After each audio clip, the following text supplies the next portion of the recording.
Welcome everybody to the First Unitarian Church of Salt Lake City. This is our 7th Summer Forum program of 10, a series of 10. They're held weekly each week right here.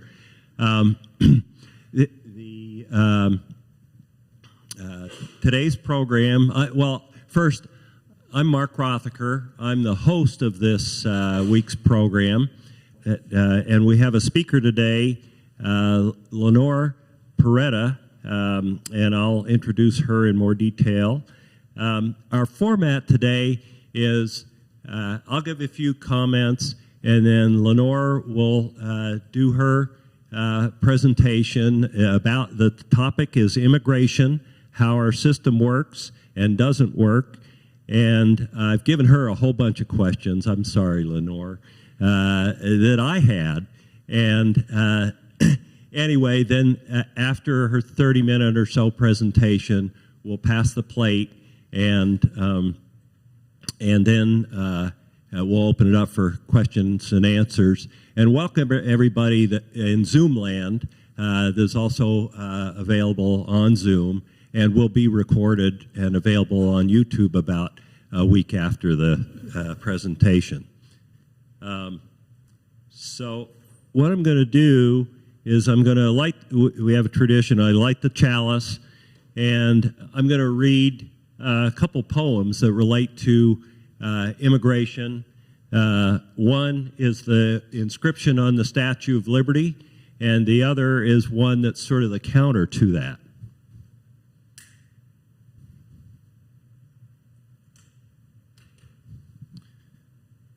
Okay, the first poem is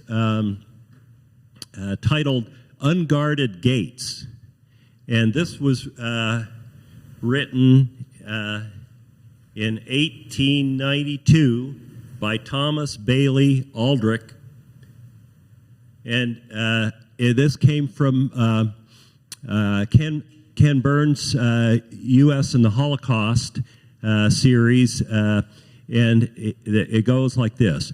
Wide open and unguarded stand our gates, and through them passes a wild, motley throng. In street and alley, what strange tongues are these? Accents of malice, alien to our air, voices that once the Tower of Babel knew. O liberty, white goddess, is it well to leave the gates unguarded? So that's the negative side of things.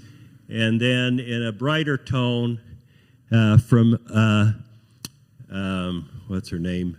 Emma Lazarus on the Statue of Liberty, not like frozen giant of Greek fame, with conquering limbs astride from land to land, here at our sea-washed sunset gates shall stand a mighty woman with a torch whose flame is the imprisoned lightning, and her name, Mother of Exiles. From her beaconed hand glows worldwide welcome, her mild eyes command the air-bridged harbor that twin cities frame.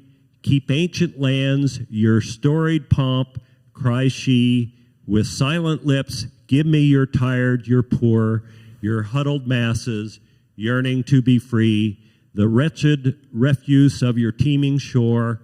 Send these, the homeless, tempest-tossed to me. I lift my lamp beside the golden door. So, one thing to note is that except for the Chinese Exclusion Act of 1882, there were no restrictions on immigration until about 1925. Most of our grandparents from Europe or even from Mexico could not have been illegal. They were welcomed to help build this country. Now due to quotas, if you are from Mexico and you play by the rules and apply to enter for economic reasons, it may take up to 25 years or more to get legal entry. Leonor will address this in more detail. Most Americans do not know this. They think that you can apply and in 5 years you're a citizen. Why has our immigration system not been fixed? Keep in mind that a lot of rich people make a lot of money by having a large supply of undocumented workers who are effectively the new slave labor. Rich people have oversized influence on our politicians, as you probably know. Capitalism has given us, most of us, good lifestyles. Many rich people and businessmen are good people. I'm a capitalist. I think that it's great. But just like cars, if they went 100 miles an hour and we had no regulations, traffic lights, or traffic rules, we'd all kill each other. So there has to be a balance. And we as citizens must demand a system that allows people to enter our country efficiently and equitably with a path towards citizenship if they choose. Our Unitarian Church, in its first principle, reminds us the inherent worth and dignity of every person. There should be no us and them, just us. And with that, I present Leonor Perretta. Leonor Perretta is the principal of Leonor Perretta Law in Salt Lake City. Ms. Perretta has been an immigration lawyer since 1996. She has been focused exclusively on immigration law, including deportation defense, asylum, lawful permanent residents who find themselves in removal proceedings, immigrant visas in all family-sponsored categories, and survivors of domestic violence. Personally, I would love to hear Leonor explain why she chose to go into immigration law almost 25 years ago when she must have been about 15. I don't know. And if anyone knows of somebody who needs assistance with immigration issues, you can contact her. Thank you, Leonor. We'll turn the microphone over to you.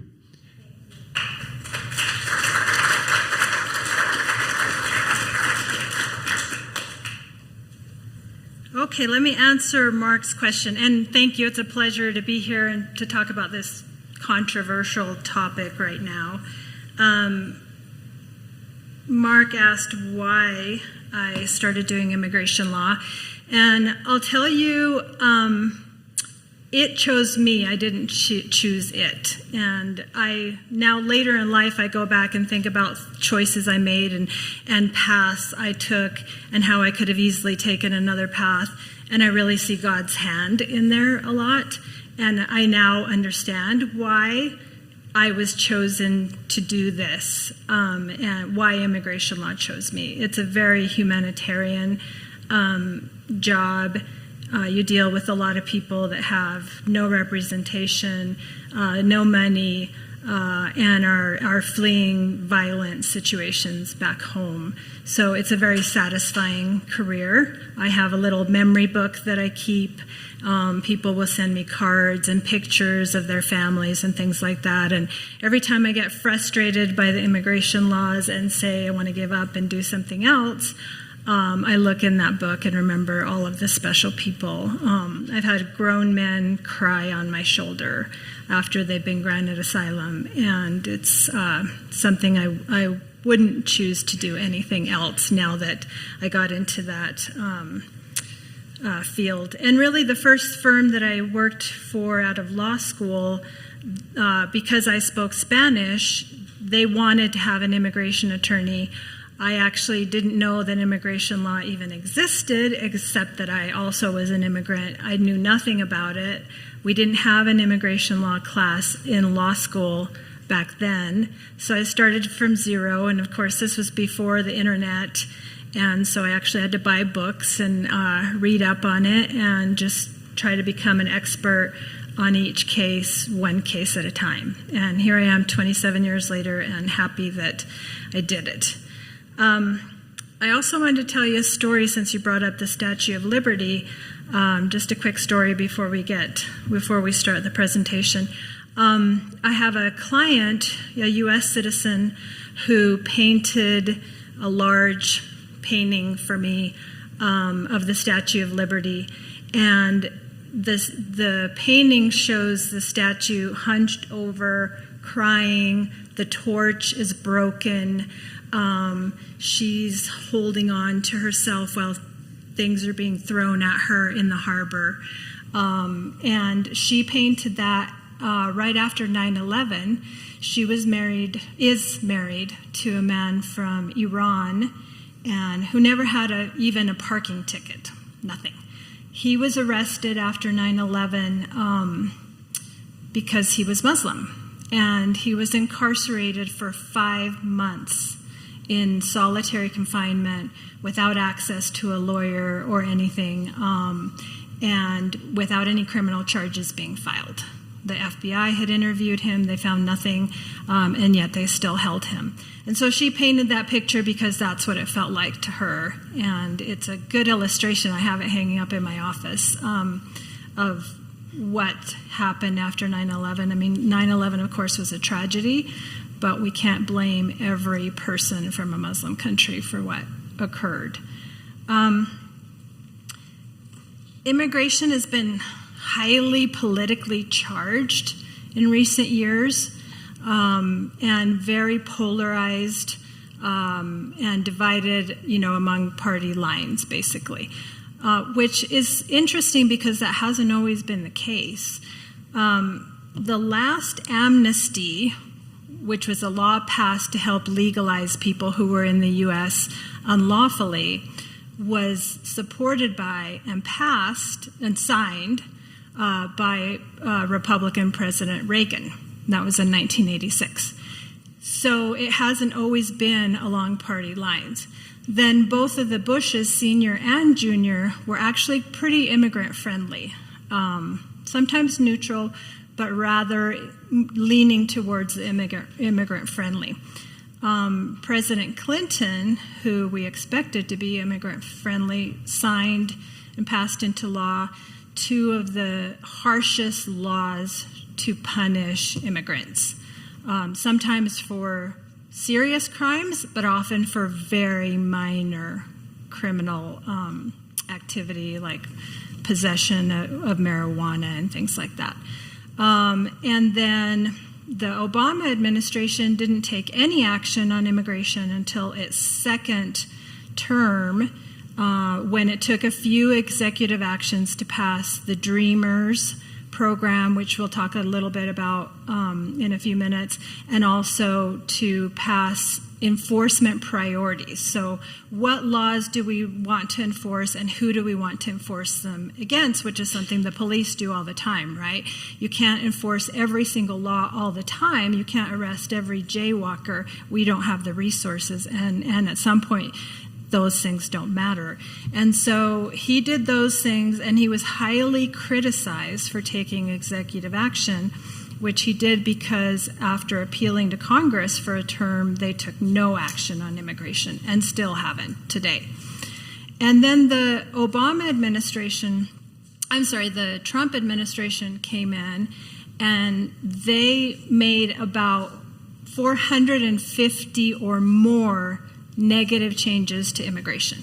Obviously, the president can't change the law, but they can implement executive actions, interpretations, policies, change in case law, delays to frustrate the system, and that was all done through that administration. The Biden administration has come in and tried to fix a lot of those, but when there's 450 changes or more, and many of them not identified because they were not written down and no one was given any notice about, it was very hard to come back and undo all those things. The Biden administration has undone quite a few of them. Lately, they've actually fallen back on some of the Trump policies with respect to border security, which we'll talk about a little bit more in the presentation. So it's kind of been an interesting thing how it's gone around from changes between positions in the Democratic Party and the Republican Party on immigration. These are some of the things that we will try to get through. We're going to just try to go about 30 minutes and then leave some time for questions as well. And hopefully you'll have some good questions about this. I'm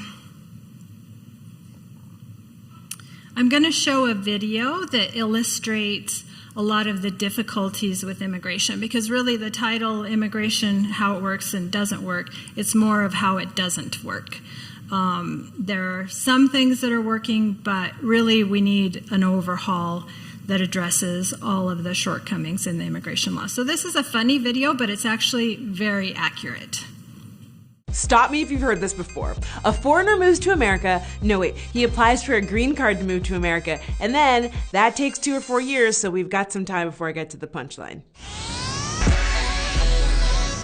The immigration debate isn't exactly a new conversation in America, but lately that debate has gotten even more heated, what with talk of travel bans and multi-billion-dollar border walls. Lots of people have their own ideas about the solution to the so-called illegal immigrant problem, but few realize or care how the immigration process in America actually works. Spoiler alert, it doesn't work. For those who aren't in the know, why can't they just get in line to come here legally? Seems like a pretty reasonable question. But this isn't the old-timey days when 98% of people who showed up to Ellis Island were let into the country. Today, America's immigration process is super long and super expensive. Follow me, if you will, through the hellish landscape that is green card land. It's like Candyland, only way more depressing. So you want to live and work in America. There are several ways to achieve this, and none of them are easy or necessarily guaranteed to make you a citizen. First, you've got to figure out what kind of tedious application journey you're about to embark on.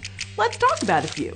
If you're from a country with a low immigration rate, you could apply for the Green Card Lottery, in which over 11 million people worldwide each year apply for only 50,000 available visas. Gotta love those less than 0.5% odds. But for argument's sake, let's say you apply for the lottery and don't win. You could file an employment-based application. All you need is an eligible employer in the United States to sponsor you and pay for the application process and prove you're not taking away a valuable job from a U.S. citizen. Don't worry, this will only take like a year to get approved by the Labor Department if you have a master's or PhD, and only 2 to 5 years if you don't. Plus, you have to be outside the U.S. if you don't have lawful status. And on top of that, you haven't even applied for the actual visa yet. Isn't waiting for years on slim hopes the best? But if you're really special, you can apply for a shiny EB-1 visa. That's for aliens of extraordinary ability. Basically, anyone who's managed to excel in the arts, business, academia, or athletics, and fits at least 3 of 10 special people requirements, or they've made a cool one-time achievement like winning a Pulitzer, an Oscar, or an Olympic medal. What, you don't have a Pulitzer? Let's say maybe the employer thing didn't work and your Pulitzer was lost in the mail. Well, you could have a family member petition for you, if they're already living in the United States legally. If you're flying solo, your last option is to find a spouse. Just be prepared to prove it's real. Contrary to every 90s sitcom sham green card marriage plot, the whole process doesn't take place in 30 hilarious minutes, but over the course of several months to a year. And you may even have to prove it again 2 years later if you haven't been married that long. But if you don't have an American bae, well, bye! Did I mention the cost of all of this? Because no matter what application you file, it's going to be a pretty penny. A standard green card application costs $1,760, and a lawyer to walk you through the filing process can run you anywhere from $500 to $10,000, depending on how complicated your case is going to be. Plus, there are literally hundreds of different forms that you may have to file, and all of them will cost something. You'll be shelling out money on fees to the government, lawyers, passport photos, biometrics, mailing costs, and so on, all while trying to, live your life. Alright, so let's say you've managed to raise the money to pay all the fees and maybe get a decent lawyer. You've gathered all the necessary documents and filled out your applications to the best of your ability. Good job on answering no to "Are you a terrorist?" You win, right? You've reached Green Card Castle. No. The Department of Homeland Security, which now manages immigration, is notorious for its backlogged, outdated system. An application can get rejected for all kinds of reasons. Maybe your passport photos aren't the right size, or you forgot to check a box on page 19. And even if your application is perfect, you can wait up to 4 years for a response, and in some cases, even 10. Plus, if you're rejected after all this, you could face deportation or go back to starting this long and costly green card land adventure. Look, America is a country of immigrants, except Native Americans, of course, and African Americans who were, brought here against their will. Obviously, undocumented immigration is a complex issue, which means there's no easy solution. But maybe before building a wall or issuing highly specific travel bans, we should focus on building a better system for welcoming new folks in. Thanks for watching. We'll see you next time right here on Decoded. Okay, that was a lot of information in a short time, so we're going to discuss a little bit about that. She mentioned the lottery visa, which is exactly that. High school graduates from certain countries that are underrepresented in the U.S. get to apply for one of 50,000 visas a year. And like she said, there's tens of millions of people. This video is actually maybe 3 years old, so a lot of the processing times and the numbers have increased greatly. So in my career, I've only run into a few people that have actually won this lottery visa. Other than that, there's employment-based immigration, which is an employer who wants to sponsor you. She said it could take about a year. Right now, it's taking about 3 to 5 years. Even if you have a PhD, it can take a long time. And if you're from India or China, which are countries that have a lot of PhDs applying for these employment-based visas, it can take many more years than that. So it's not a great system. Employers don't want to wait 5 years to get the employee that they need today. People of extraordinary ability. That's the Michael Jordans, LeBron James of the world, world-renowned scientists and researchers. There's very few people that actually fit that description.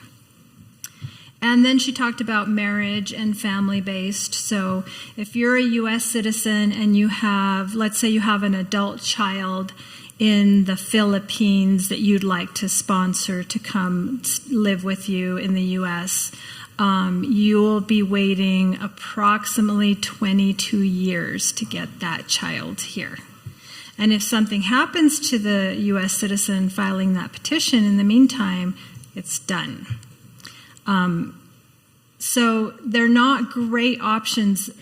Really, the only ones that don't have to wait for a visa, because there are limited visas on all of these cases, limited visas in every family-based category. The only one that is not subject to limitation are spouses of U.S. citizens, minor children of U.S. citizens, and parents of U.S. citizens. They are not subject to any cap, and so their cases take right now about 2 years to process, which is still quite a while. The costs involved, as I said, I'm an immigrant from Uruguay. I came in with my parents. They got green cards or resident cards. And then the next step after that is applying for citizenship. When I applied for citizenship, the filing fee for immigration was $90. Today it's $725 for the application. And there are some applications that are way over $1,000 even. So the costs, not even including an immigration attorney, is pretty steep. And sometimes we have families with 4 or 5 children, and they have to pay. Let's say they're applying under a special law which requires them to pay the $1,225 filing fee and a $1,000 penalty fee for having entered the country illegally. That's $2,200 per person in that family. So that's a lot of money that they have to come up with all at once. And there's limitations on every type of visa except for the ones that we just discussed. So it's a lot of hurdles to get through. There are other ways, of course, to immigrate than what she discussed in the video. Asylum is one you hear a lot about today, and we'll talk a little bit more in detail about asylum. DACA, which is the Dreamers program created by the Obama administration, which was geared to allow people who entered the United States before their 16th birthday, so usually not by their own choice, and then became undocumented to apply for a work permit. And really that's all you get is a work permit that you have to renew every 2 years. Currently there's about 835 DACA recipients. The Trump administration stopped any new people from applying, and so someone new today could not apply for that. And even if they could, they have to have entered before 2012, so it will automatically exclude anyone who came into the U.S. after 2012. It's a great program. A lot of kids have gone to college, gotten their degrees, gone on to become doctors and professionals, and succeeded in a lot of ways that they couldn't, but it's temporary. It's not a permanent fix. It's not, it doesn't have a law that backs it up. It's just an executive action that is constantly being challenged in the courts.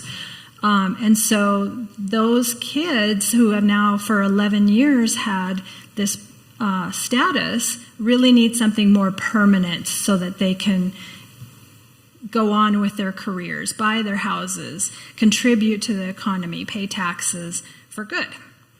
And there's U visas, which is a special program for people who are victims of violent crimes, mostly violent crimes.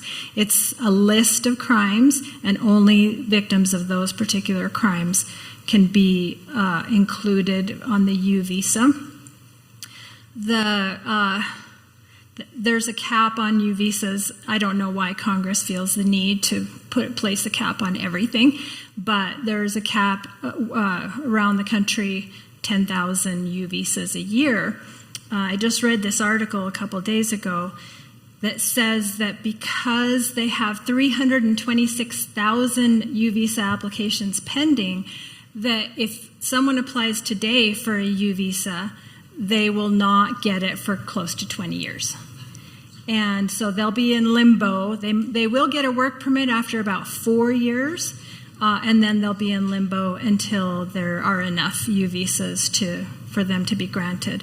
The U visa gives them 4 years of status, and after 3 years they can apply for permanent residence. So it is a good program, except for the fact that it's taking forever. TPS is something called temporary protected status that is for people who are in countries like Ukraine, for instance, that are suffering a war and they come here for safety. They can apply for a temporary status. It's usually for 18 months, and it can be renewed as long as the government continues to extend it. Some of these recent news articles talk about how the Trump administration tried to cancel all of the TPS countries that we had before Trump came into office, and lawsuits were filed. I mean, the good thing about the legal system is when someone tries to, take away all of our programs and rights, they can be challenged in federal court. And the courts actually stopped the Trump administration from doing a lot of these things. Still, Congress has not acted on the Dreamers Act.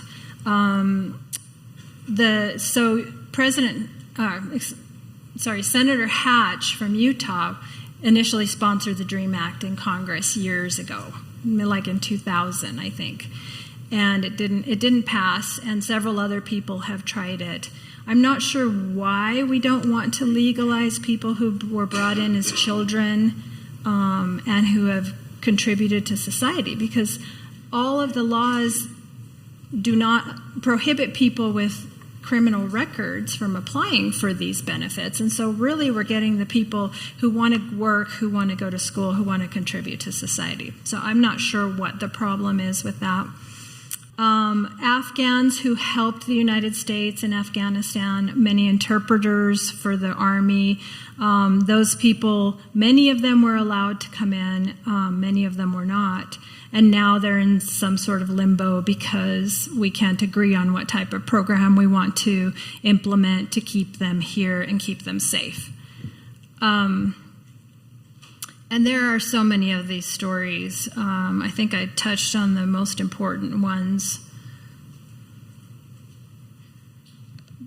Texas and Florida, the governors have done some interesting things to try to combat immigration in their own states. This one came out just a week ago, and I want to click on it because I want to show you the picture. Let's see.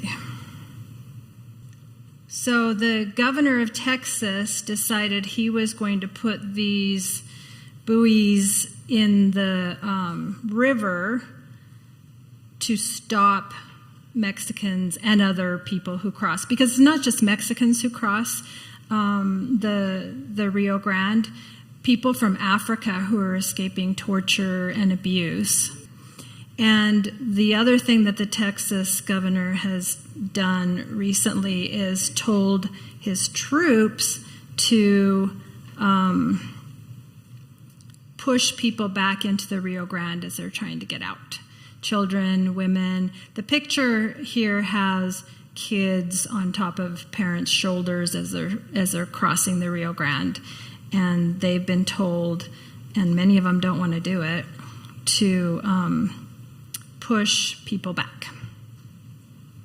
Push kids back in the water, and also to not provide any drinking water. So if they encounter any of these people, even if they're about to die of thirst, they're prohibited from giving them water. Okay, and I'm having trouble getting back to my PowerPoint. Oh, there we go, okay.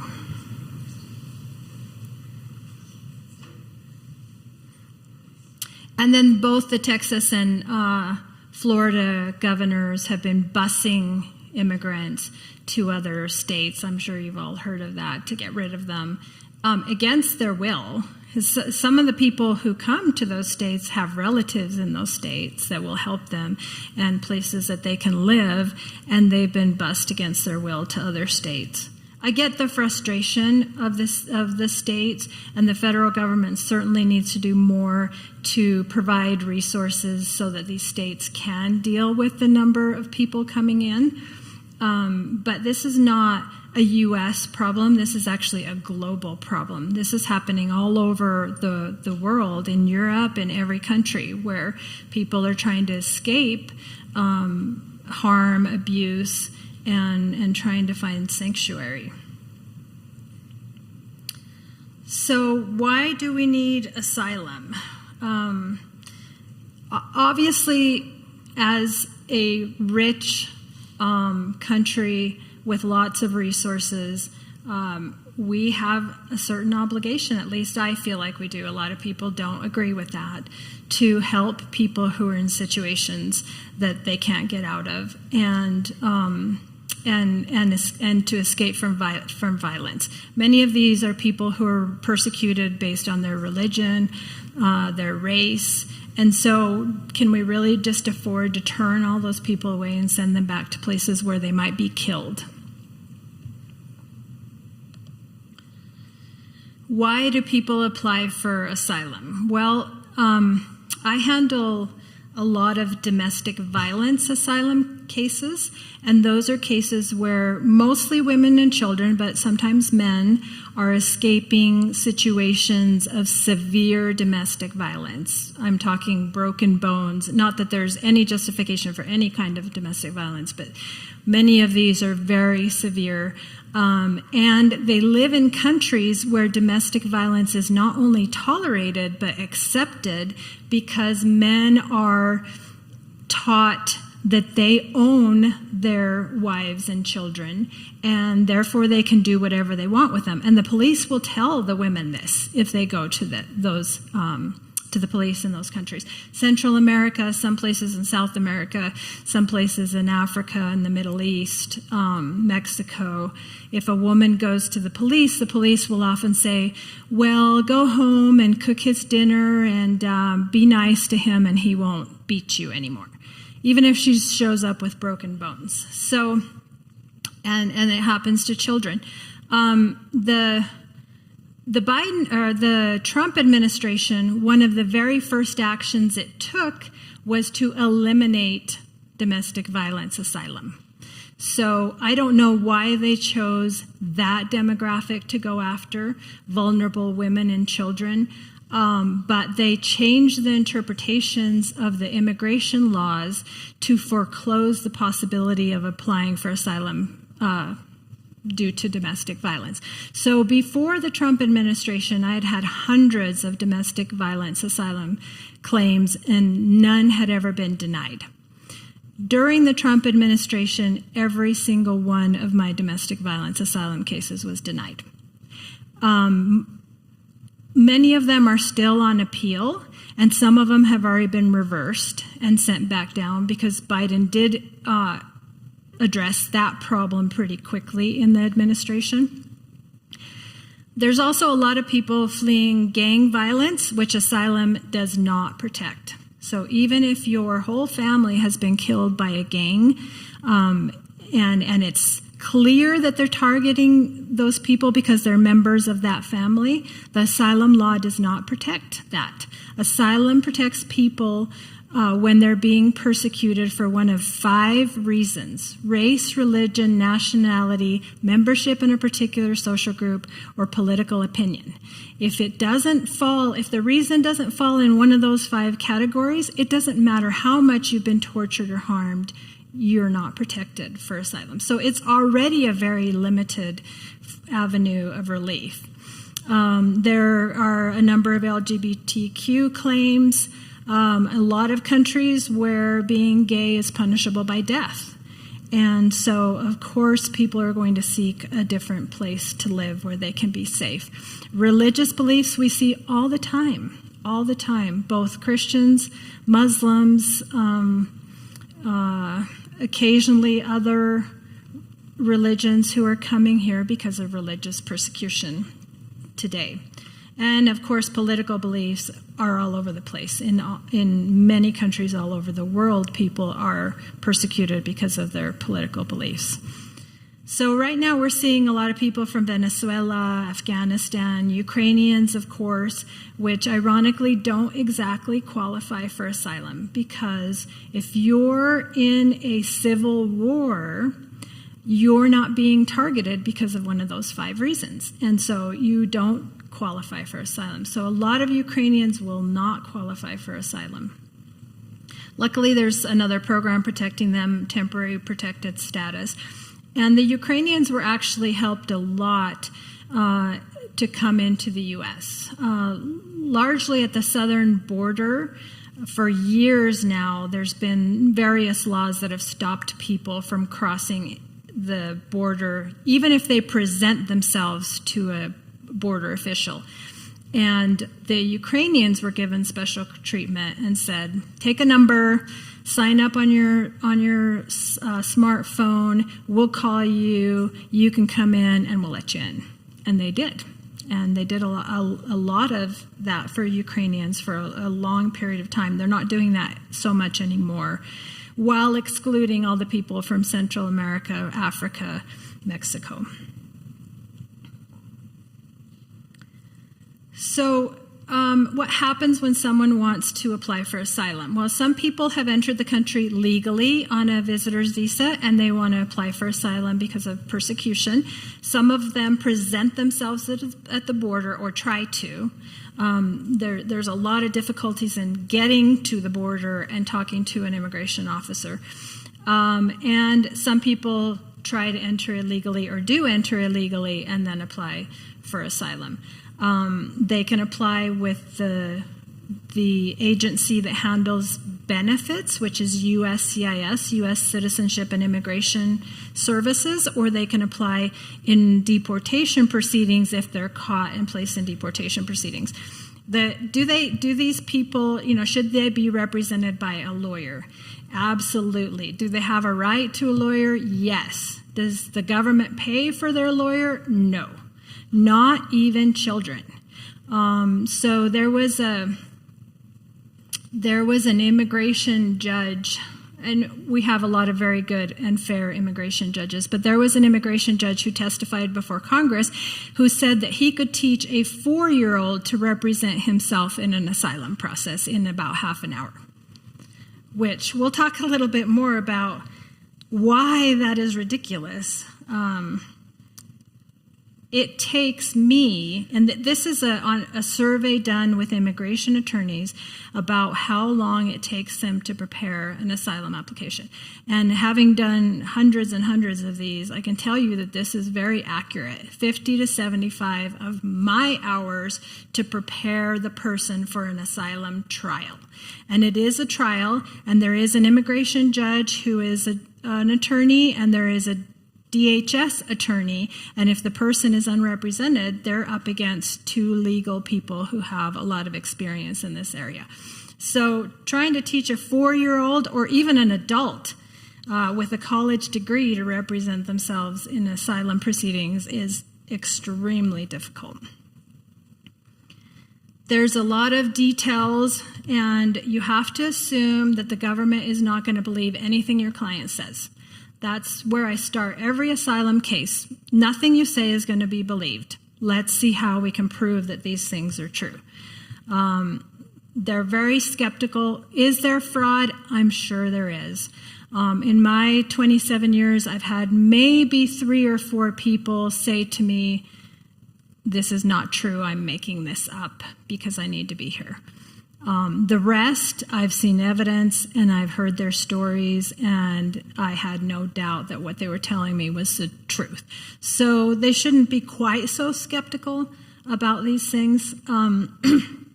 This is some of the time that it takes to get documents. Trying to get a document from a foreign country where the police have a warrant for your arrest is very difficult, because not even your family members want to help you, because the police will go after them if that's who's persecuting them. Processing times, she talked about processing times on the video. For asylum, they're unbelievably long. I still have asylum applications that my clients filed in 2015 that have not yet received an interview. And with the immigration court, if you're applying in the court, they're now setting hearings for 2027 to hear your asylum case. And, do these people get work permits? Well, sometimes they do.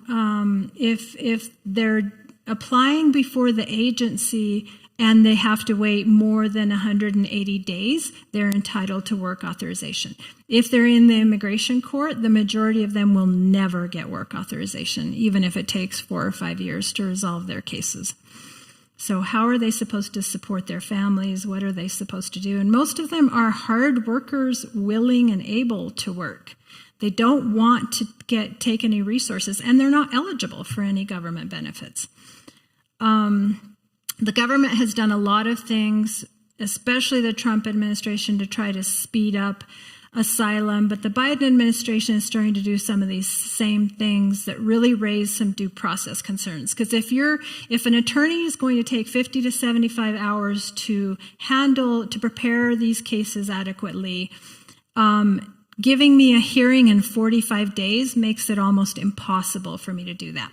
And so they do have some types of cases that they will put in front of all the other cases, like families who are caught at the border, to process more quickly. They've made all sorts of rules to try to ban asylum, like if you come in illegally, you can't apply for asylum. Those have already been stopped in the courts because the law says you can apply for asylum no matter how you came into the U.S. How are we doing on time? We're about there. Yeah. Okay, there's a lot more that we could talk about, but I'm sure that you guys have more questions. So do we want to pause, and then if we need to, we can come back and talk about some of these things? If you could just hit the highlights of what you okay. still have to do, and then we'll go to questions. Okay. So why do people come in illegally? Obviously, because there's no legal ways to come in. Like she said, unless you're going to wait 10 to 20 years. If your life is in danger, you're going to leave. If it were my children and I had to get them out because our lives were in danger, I would get them out. I wouldn't wait 20 years. And there are like I said, it's a global phenomenon. It's not just something happening in the U.S. It's something we all need to deal with. What are the solutions? I mean, there's lots of things we could propose and do. Probably one thing is stop detaining people who are coming because they fear persecution. Don't put them in jail. They come in, they're interviewed by an asylum officer after a long time. The asylum officer says, yes, it sounds like you have a valid claim to asylum. They can be detained throughout the whole process. In immigration detention, which I've got a number here about the cost of that, it takes like $148 a day to detain someone for immigration purposes. So detaining in jail someone who's not a criminal, who's seeking assistance from our government. Okay, most of these are, a bit technical. They recently proposed start opening up a receiving center in Mexico because so many people coming in get stopped in Mexico and can't get an appointment at the border. Because now to get an appointment at the border, you need a smartphone and you need to know English or one of like 2 other languages on there. If you don't have internet access or you don't have a smartphone, you can't make an appointment to go to the border to ask for asylum. And so recently they announced some programs where they're working with the Mexican government to put up some of these places to house people rather than having large tent cities where people get kidnapped and raped and there's violence. We need to put some more resources there. We can't just shut down the border. Even when we try, it doesn't work. So let's put some resources there and try to help people who really need our help. All right. I've got more, but let's go ahead and go on to the next.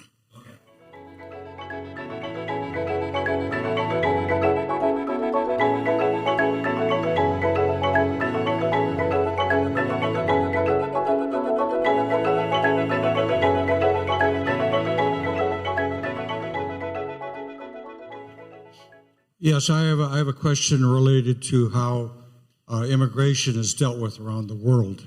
Like in Europe, we hear about immigrants attempting to get into Greece or into Spain or into Italy.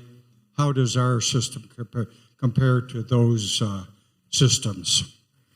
I guess it depends on the country because various countries do it a little bit differently. Germany right now is pretty open as far as letting people in. I'm not, it's taken me 27 years to know the immigration law here, more or less. I don't keep track of a lot of the European stuff. I know Canada, for example, is much easier to get into, and they have a much more logical system, and it's based somewhat on merit. So the younger you are, the more likely you are to work, the more educated you are, the easier it is to get in. But they also have a lot of humanitarian programs. It's easier to get asylum in Canada. They also want to attract more people, and it seems like we don't want to, even though obviously our economy needs it. If you're an employer and you're trying to hire people, it's extremely hard right now to find people for jobs. Okay, next question.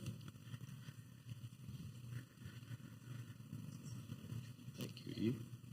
Hi, I'm Eve. Thanks for coming today. What do you say to Americans, and there are quite a few of them, who really want a border, don't want what they would term, anyway, I think, unbridled immigration, all the people that are supporting Donald Trump? What do you say to all those people? Well, it's hard to change anyone's opinion when they're that entrenched in their beliefs until they meet someone in the situation. So I've had plenty of U.S. citizens who are strong Trump supporters who have married foreigners and who have come to my office, and I've explained the process and how long, and they are aghast at how expensive and long it is, and how, they thought you could automatically become a citizen if you marry a U.S. citizen. So I think until it touches them personally, it's very hard to change their minds. I don't even want unbridled immigration. I don't want 100% open borders. We have to keep out, as much as we can, trafficking of drugs, humans, and guns and things like that. So we can't have 100% open, but we have to always take humanitarian issues into consideration before we just close and shut things down. First question, have you thought about running for a public office? I have once or twice. I'm not a big politician because I'm a bit too maybe forthright about some things, and I don't like to negotiate. I work with what I have, but yes, occasionally. Thank you. Secondly, what can we do as individuals? I think that's where my frustration is. As you know, Vicky Chavez was here in Sanctuary, and there were so many of us that volunteered and helped her as an individual. But it's frustrating sometimes that we can't seem to get past the laws. What can we do to help? I would say the number one thing is contact Congress, your congressmen and your senators, and ask them to support humanitarian immigration reform. I think enough people do not do that, and they hear a lot from the other side. Shut it down, no more immigrants are criminals, they hear a lot from those people. So I think it would be good for them to hear more from the people who actually support some humanitarian and sensible immigration programs. Other than that, they've recently come up with a refugee sponsor program. It's still in its initial stages, where individuals can actually sponsor people to come in as refugees. And so as that develops, if you wanted to really get in there personally, you could do that as well. Okay, it looks like there's a question online. Tristan will read it. Yeah, we have a question here from Colleen Bliss. Her understanding is that people from South and Central America are immigrating to Spain, and then they're able to live there for 4 years, become Spanish citizens, and then they can get a visa to the U.S., and she's wondering if that's correct. So I'm not sure what Spain is doing. There are people that go there. Spain has a lot of problems with unemployment, and so it's difficult to get jobs there, where here we have, we don't have a ton of unemployment. We have a lot of jobs that need to be filled. The people who can come to the U.S. From Spain have to be citizens. And if they're Spanish citizens with a Spanish passport, which it takes a long time, you don't apply directly for citizenship almost anywhere. First you apply for residence, and then after being a resident for so many years, like in the U.S. it's 5 years, then you can apply for citizenship. Once you obtain citizenship of pretty much any European country, you can come to the U.S. temporarily for a visit up to 90 days without a visa. My name is Heather Dorrell. I taught for a number of years in Granite School District. Many of my students were from South America and Mexico. I retired in 2013, so this was long before Trump became president. So the students that I taught came to the United States under very different circumstances from the recent ones, where it's very difficult. Some of them came, they were illegal, remained in fear. But I just wanted to address something that you said, which is, what do we tell people? Well, I think one thing that we need to know is that it's very hard for people to leave their homes. People do not voluntarily leave their mother language, their land. They miss the colors, the red, the green, the blue. They miss the music, the food. They're homesick all the time here. The reason they left is because of severe violence and danger to their kids and their homes. And once they come here, they're still followed by pressures of gangs. There's fear all the time that their kids will become vulnerable to gangs. The girls and the boys are threatened all the time as they grow up. So I think it's just almost impossible to explain to an American what it's like, except to be able to speak with someone directly. And even at that time, they're afraid to talk. So, yeah, I think that's absolutely true. We have some people, of course, who are poor that come here, but we also have a lot of professionals, a lot of people who are judges and lawyers and architects and engineers, and they come here on a tourist visa, and then they apply for asylum, and they leave their homes, their houses, their businesses. Most of them were doing very well when something happened, that either a family member was killed or their family was in danger of some sort of persecution, and they come here and maybe they'll work as busboys and washing dishes or cleaning houses or cleaning, hotels. So, of course, no one in that situation wants to do that. And most of these people love their homes. Most of them actually have a goal to go back. And then they get so ingrained in our system and used to it that they don't go back. And so, you always find the people that want to come here for a better life. But often it's people who don't want to leave their homes and have no other choice. Okay, it looks like a question over here somewhere. Hi there. Thank you for your presentation. So I just wanted to ask, for any of these paths to immigration, but maybe particularly with respect to asylum, if they do beat the odds and make it in, what are their ability to access resources? I'm thinking particularly in terms of housing. Obviously, the housing shortage is a big challenge in many communities across the United States. So is that, how do they deal with that? So there's two types of sort of refugee status. One is for someone who's processed outside of the U.S. at a refugee camp, and they're usually processed by the UNHCR. And it can take, they might live in that refugee camp 7-10 years while they're waiting to be vetted and everything else. And then when they come here, they come in already as refugees with an approved asylum application, and there are lots of resources for them: housing, job assistance, cultural training, things like that. For the people that come to the border and ask for asylum at the border, there are zero resources until they've been granted asylum. And like I said, it can take 4 to 6, 7 years to get an asylum grant, longer if you have to appeal a denial. And they get nothing.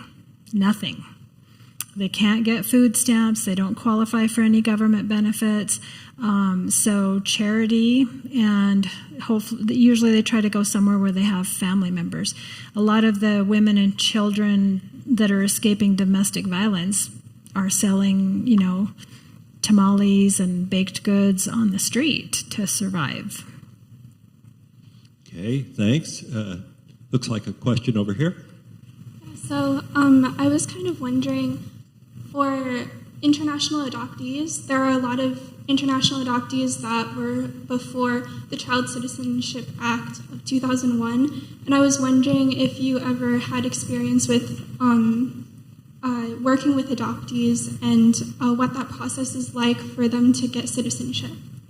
So there's, again, two different ways to do this. One is for orphans who are abroad being adopted by U.S. citizens. They go through a separate process, and they're brought in as adopted children of U.S. citizens. Unfortunately, we've seen many people who do that and then never do any other immigration applications for the child, so they never become a U.S. citizen. Sometimes they don't even apply for their permanent residence. The other adoption side is kids who are here already and being adopted by a U.S. citizen family. Maybe their parents can't support them or are unable to, then they have to go through a process to get the permanent residence and then the U.S. citizenship.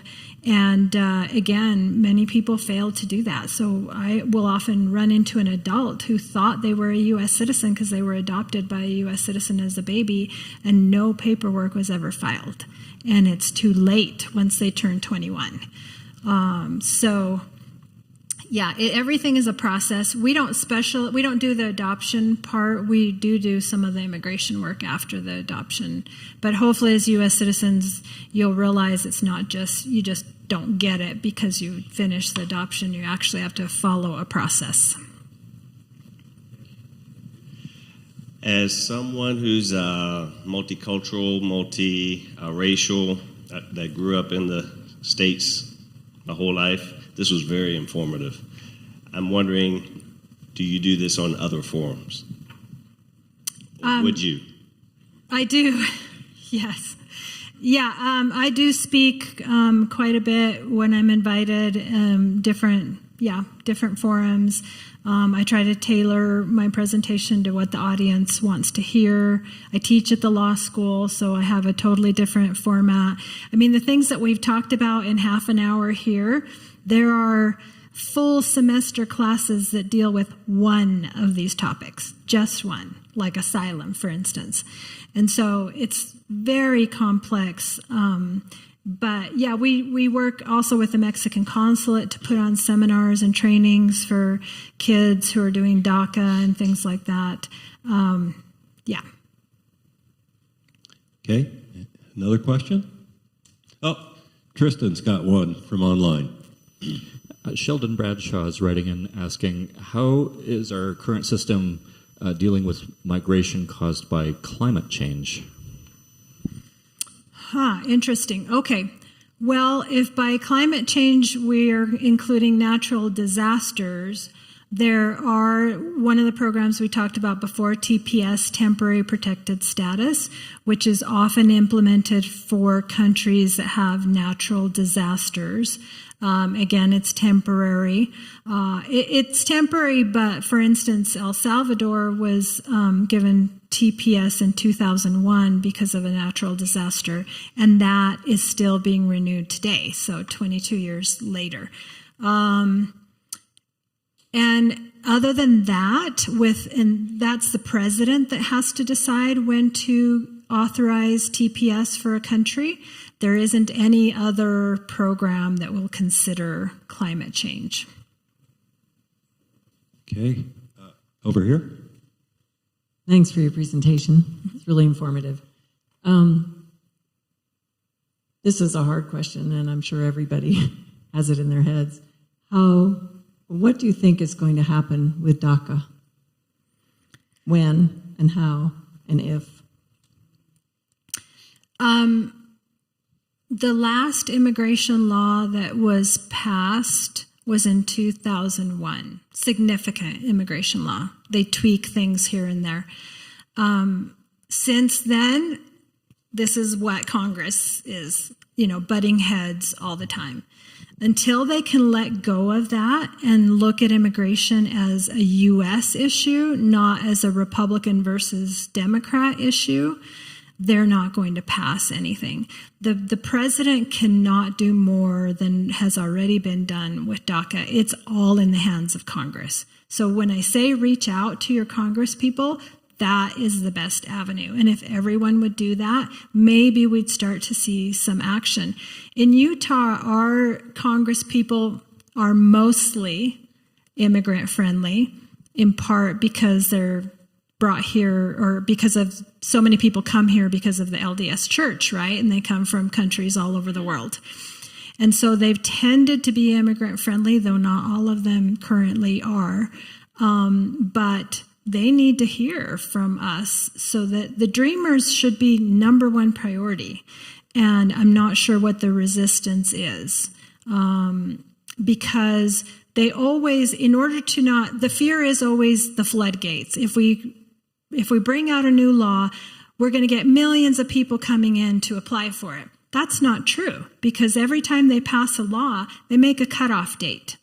So for DACA, it was June 15th, 2012. If you didn't come in by that date, you came in one day later, you were not eligible for DACA. And so if you put a cutoff date, it does not entice people to come illegally. And the DREAM Act has been proposed so many times in Congress. I don't know how to make Congress stop fighting. But they need to see this as an issue of our country and not so much a political issue. Okay, over here, Paul. Yeah, hi. Thank you for your presentation. This is an extraordinary limbo for suffering people. And where do they live? In the waiting room, if you will. And what percent of people just are forced to surrender and just go home? It happens, especially when you're detained. So if you're detained with your children in a jail-like setting, and they take away the crayons from the children because they're writing on the wall because there's no paper, which does actually happen. This is a real example. At some point, you have to weigh, is it better for me to be in jail with my children than be at home escaping abuse? For many people, they'd rather be in jail. And I've got lots of clients who will say, I'd rather be in jail here. But for a lot of people, eventually they give up. Even sometimes lawful permanent residents, because lawful permanent residents can be detained and deported even for minor crimes, will give up and they'll say, it's not worth it, I just need to get out of jail. Because they're generally housed in the normal jails with the normal criminal population, and they can't take it, and they do give up. One of the things that we saw under the last administration was delay tactics. The more we can delay these processes, the more people will give up and go home. And it did succeed a little bit, but most people, immigrants, are used to waiting a long time. And the time's going to pass whether they file that application or they don't file that application. When people come to me and I tell them it's going to be 10 years before we can get your son to the United States, I tell them the 10 years are going to pass whether you do something or not. If you do nothing, in 10 years you're going to come back and ask me, what can I do for my son? So do it. Don't let the processing times frustrate you. I just wanted to call attention to the DACA comment.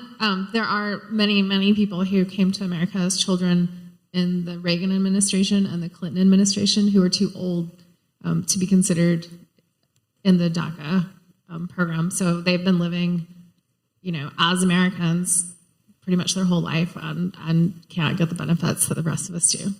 Yeah, that's correct, because DACA required not only an entry before June 15th, 2012, but a high school diploma or going to college or getting a GED, and you had to be between the ages of 15 and under 31, so 15 to 30.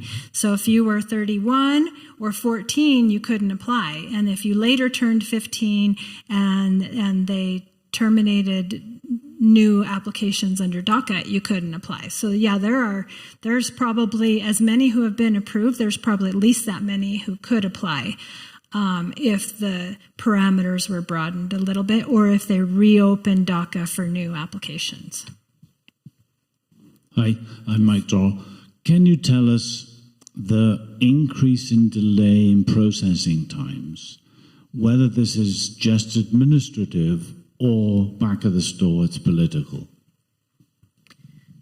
Well, during the last administration, I think it was very political because for instance, under the Obama administration, if someone had a pending application for permanent residence, they could apply for a work permit, and the work permits were approved in less than 90 days under regulation.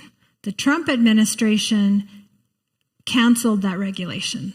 They did away with the regulation, so there was no 90-day limit to process the work permits, and the work permits started taking 10 to 12 months to receive. And so people were losing their jobs because of this. So some of it is political. Now the Biden administration has been trying to catch up with all of those delays caused over those 4 years. But it's a matter of resources, and they just don't have the resources to catch up. For instance, if a U.S. citizen wants to apply for a spouse that is that came into the country initially unlawfully, and they're from Mexico, it's going to take about 5 years or more to do that process. When I first started, you were talking about a year or less.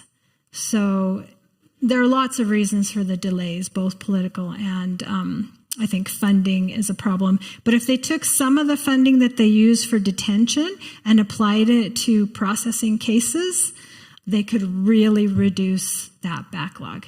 They could also add more visas to the categories where there are caps to reduce that backlog. It shouldn't take a victim of rape 5.5 to now 20 years to get a U visa, to get protection.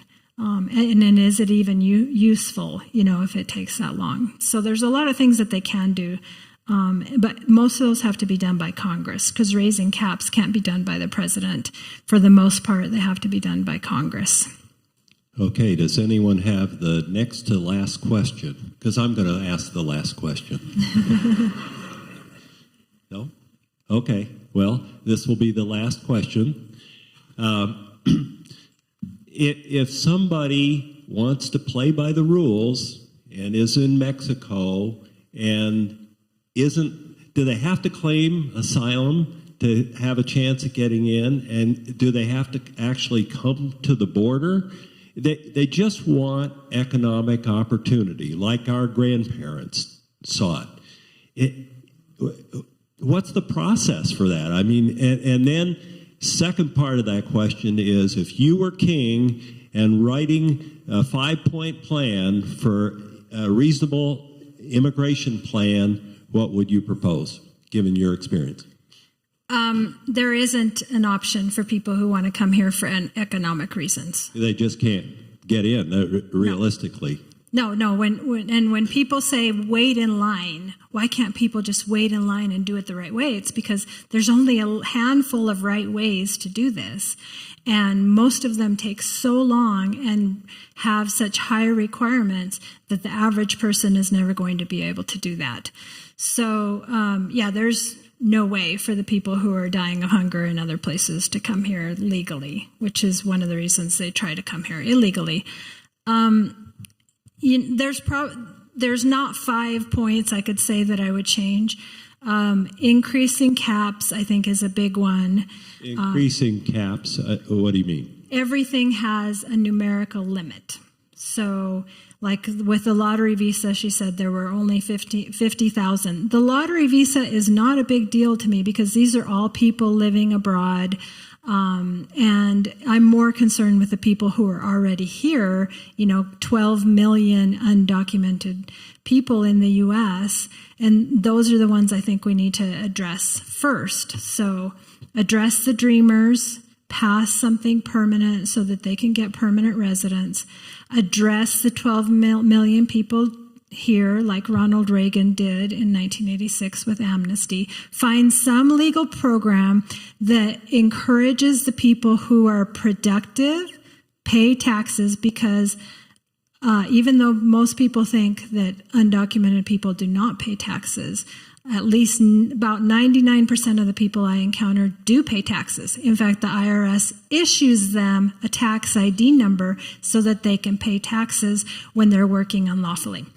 Encourage immigration for those people who are productive members of society, and exclude people with, serious criminal convictions, and address the people that are here. And yes, we need to find a way to have some border security to keep out trafficking for the most part, but it has to have a humanitarian component.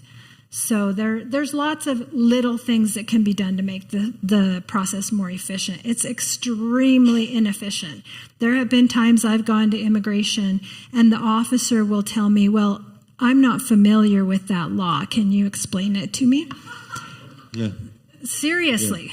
Yeah. And there was an immigration judge that I used to love. Every time I would come in and have a hearing with him, very nice person, he would say, Miss Perretta, can you tell me why we're here and what we're doing? And so I would give him a nice summary of the case and what. But it's very complex. The immigration officers are not attorneys, and they often don't know their own laws. So there's so many little problems like that that can be fixed. But like I said before, isn't it complex on purpose a lot of times to make it so there's this fund or a pool of undocumented labor that people can take advantage of. They can't fight back. So I guess that's more of a statement than a question. Okay, let's give a big round of applause to Leonor. Thank you.